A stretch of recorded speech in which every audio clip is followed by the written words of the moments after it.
Hello friends, and welcome back to my channel. Sorry that I am not doing the one video a week thing. I tried, but it's too hard. So I'm gonna do as many as I can. Today's video is about clinical extern positions. So if you follow my Instagram, you'll see that I recently posted that I had gotten a job, and a lot of you were asking what that job was, and I said I would make a video on it, and here it is. So the job is a clinical extern position.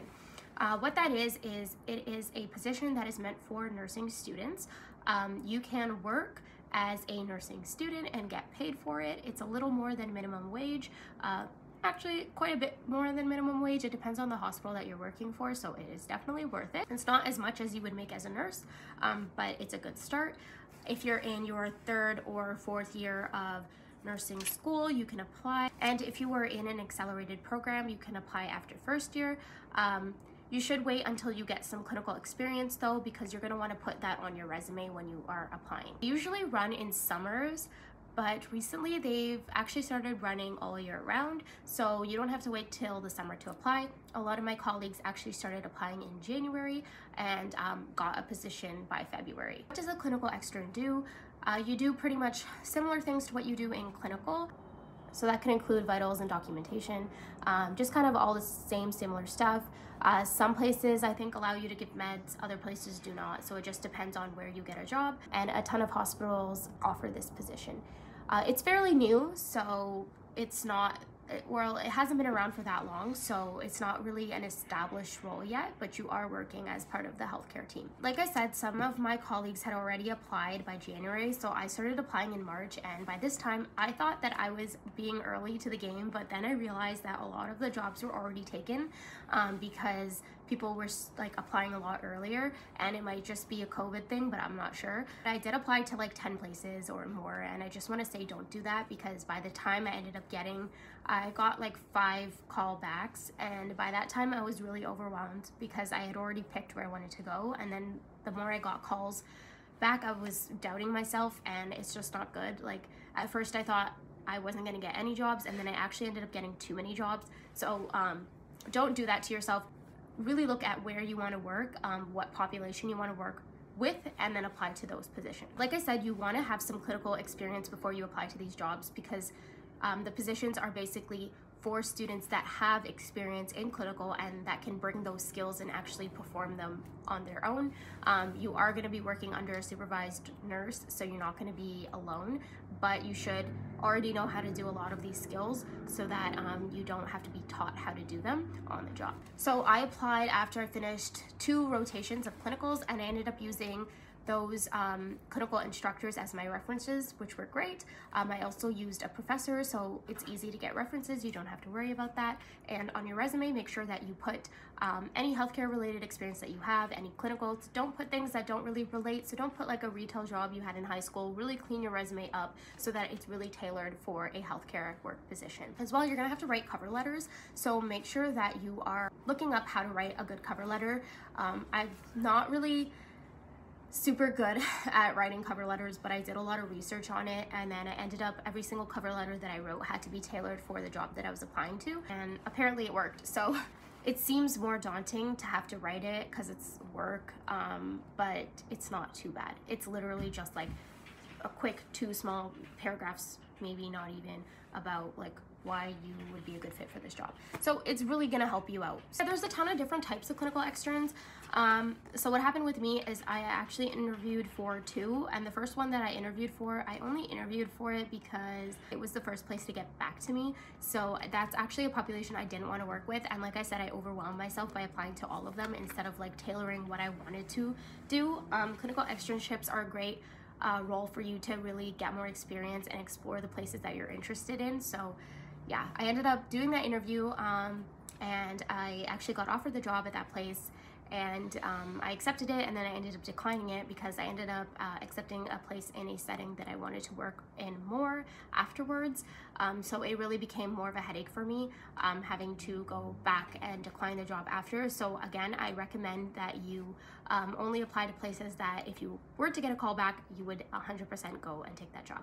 So I ended up getting the job at CAMH. So I'm going to be working at a mental health hospital, which I'm very excited for. After my first rotation, I was really interested in learning more about mental health and getting more exposure. It's actually a new role at CAMH. This is the first year they're doing a clinical extern position. So I'm super excited to get started. I've only done my training so far, so I will update you guys on how the job is going. Another question you guys had for me is how I'm going to manage having a job and also being in the program when it seems like I have no time. So these clinical extern positions are very flexible. Sometimes you can work as little as 1 shift a week. You schedule yourself, so it's really a flexible position. It's meant for nursing students, so they understand that you are in a full-time nursing program and you're not able to work like the normal part-time hours a week. Now I'm gonna get into the interview. So I had written down exact questions, but I lost that piece of paper, so I'm just gonna do this from memory. So like I said, I sat in 2 interviews. Mine were both on Zoom because we are still in the pandemic. So in one interview I had 3 people watching me, and in the other one I had 2 people watching me. And yes, it is intimidating. I think all interviews are intimidating to some extent, so you really need to you're gonna get anxiety regardless. It's gonna happen. But definitely just do your research ahead of time. So I'm gonna share with you some questions that I can remember off the top of my head. One of them was, why do you want to work in this hospital? So go to the hospital webpage, get a good idea of what their mission statement is, what their values are, what their goals are. If there's a term you don't understand, so for example, one of the terms was interdisciplinary. One of the places I applied to really emphasize interdisciplinary teams, and so I did a little bit of research on that. And actually a question in the interview was, what is an interdisciplinary team and what does it mean for you?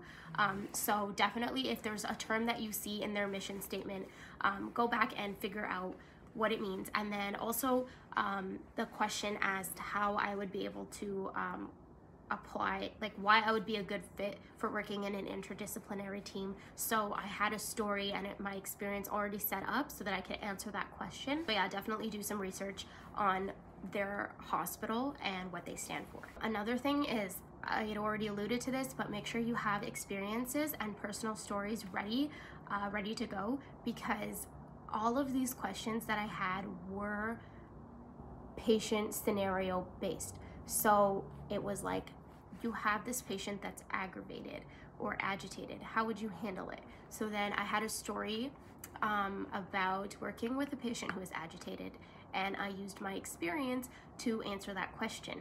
As well, working with family. If you're working with a family member of a patient and they start to maybe yell or swear at you, how would you handle that? Again, if you can have some experience, a personal story, definitely share that to help your answer and show them that you've been through this situation before and you would be a great candidate because you know how to handle it. Yeah, so a lot of your answers really need to emphasize patient safety and patient-focused care and confidentiality. I'm pretty sure I had a question about patient safety and what it means to me. How would I adhere to patient safety rules? So really make sure you have an answer prepared for that. It's more common sense, I think. If you're in a nursing school, you've probably already answered a lot of these questions, or you've learned a lot of these questions and the correct answers to them while you were in school. I had only finished 1 semester by the time I applied to these jobs, and I felt well equipped to answer these questions. So don't feel like you won't be able to apply to these jobs, because you will learn the correct answers or the correct ways to answer these questions very soon after starting the program. Another question that came up is about disagreements with colleagues. Make sure you know how to handle those. Again, patient stories and situations are always good to add, and also know the order of how you should deal with that. So an example for that one is, don't go running to your manager first thing. So For me, I had a patient that was having a stroke. I didn't know they were having a stroke, but I could tell something was off, and I had brought them over to a nurse, and they said, oh, just bring them back to the triage room, you know, they need to go through the process. And I said, I think this is an emergency, like I don't want to leave them alone, I don't feel comfortable doing that. And she was on her phone and not really listening to what I was saying, so she just kind of like ignored me, and I ended up just taking the patient to the back by myself and not taking her to the triage room because my patient was clearly not okay. And then she ended up having a stroke, and they actually had to call cold stroke. And how I handled that, so that was a disagreement between me and a colleague. I had to go back to her and say, like, this is what happened. Make sure you're not judgmental. So just asking, like, I understand that you might be going through something, but this was really important. Just really talk about, like, she was on her phone, she was distracted. She could have been going through 1,000,001 things. Emphasize that you don't know what's going on in her life, and like emphasize she didn't look at the patient, she was disengaged, so she wasn't making a critical judgment at that point, and you needed someone to you needed help. It can be tough. Sometimes there's situations in which you disagree with someone, and it's really mostly about making sure you have patient safety. The patient always comes first. Make sure you're staying non-judgmental, and make sure you try and problem solve on your own. So if I went over to her and I spoke to her and she was dismissive, maybe then I would have to go to the manager because patient safety is involved. But if she said, like, look, this is what's happening, like maybe someone had just died in her family and she was distracted, see if there's anything you can do to help her. And with the other questions, patient agitation, same kind of difference. Like, all of them kind of operate on the same principle. You want to understand your patient, what they're going through, how you can help them, and staying non-judgmental. Just general tips for an interview. If you are doing your interview at home, make sure that your space is nice and clean.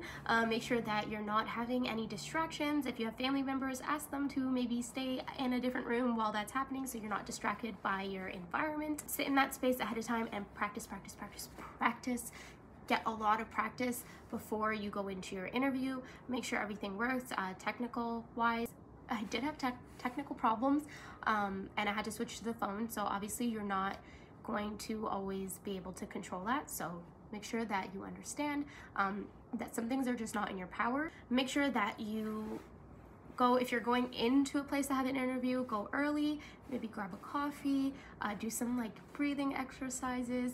Understand that this is just an interview, and the worst case is that you don't get the job. And if you don't get the job, you got experience. You sat through this, you did it. Like, you still did something amazing, and you can always learn from that experience. Another thing is, if you get a question wrong, or like not wrong, but you start to stutter and you start to ramble, don't like internalize that. I even did that on my interview, and like after I had switched over to the phone and I felt like, oh my god, I'm losing sight, but I kind of just regrounded and I understood, like, it's fine, it's one question, I'm gonna move on to the next question and everything's gonna be okay. So just kind of like really try and be present with yourself in that time. Like, you're just one human in a big world doing a small interview, and like you're gonna be okay. Like, it's fine. I didn't think I was gonna do it. I feel like at this point I could do it over and over and over again and just build my confidence doing it. I feel like at this point, if I have any advice for anybody, it's that you can do it. You have the skills. It's mostly about like other people's experiences. Messing up in an interview on one question isn't gonna tank your interview. It could just be that someone has more experience than you, and that's not something you can help. So I think that is it for this video. Please follow my Instagram below at thatnursingstudent1, and I have a lot of great things coming up, so stay with me on my journey and I will help you on yours. Thank you for watching.